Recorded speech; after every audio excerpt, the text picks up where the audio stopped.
It's just been passed down for years. My mom and my other relatives would come down. They'd all get together and sew. And her and my aunt always did quilts. Each one would make a quilt for their family.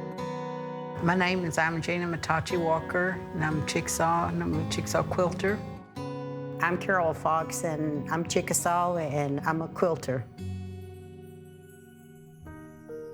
You know, I remember hearing those elders talk about material is hard for them to get.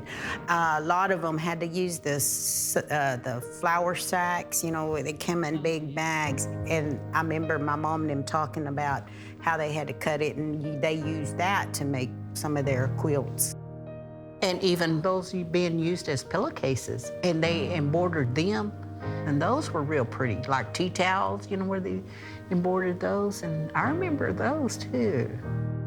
They would make a quilt and trade it for food and stuff too, especially in the winter. They didn't have no gardens and stuff. My mom, she quilted a lot. Some of her quilts were out of the dresses that she no longer wore or something. That was neat, you know, that there was part of history there. And it made you feel good about that. The quilts that they did were hung from a ceiling, and they'd roll the quilts down, and so when they got tired, they'd just roll them back up and, you know, get them out of the way, and we'd eat, and, you know, they'd always go back to quilting. We enjoyed it because we used to have some good laughs, and enjoyed each other's company, you know. And she always made the grandchildren a quilt too. So now I try to make some too for my grandchildren. The fabrics I like to use are the cotton, and it's a lot easier to sew. And a lot of these quilts, they're thin that you can use them all year round, and that's what I usually do.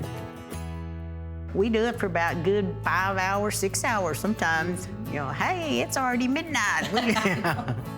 When I start with the blocks, figure out what I'm gonna make and measure my blocks out. And then I get how many I'm gonna make. If I'm gonna start a big one, I use 12 to 16 blocks to make a full size to a queen. And then I go and cut all my material out, find the pattern I'm gonna do, and by the time I get that, it takes me one good month. After I get all that, it takes 2 hours for me to do the top, the strips and all that. And then when I put it on the frame, it takes me a good 2 weeks to do a full size to queen size quilt, or a little longer. My grandkids, they were at the Cultural Center last week. They said, "Oh, Grandma, we seen your quilts. We seen your quilts down there." And, you know, they're real proud of it. And that's the way we are when we see our mom's handiwork. I'm hoping that one day they'll want to do it too.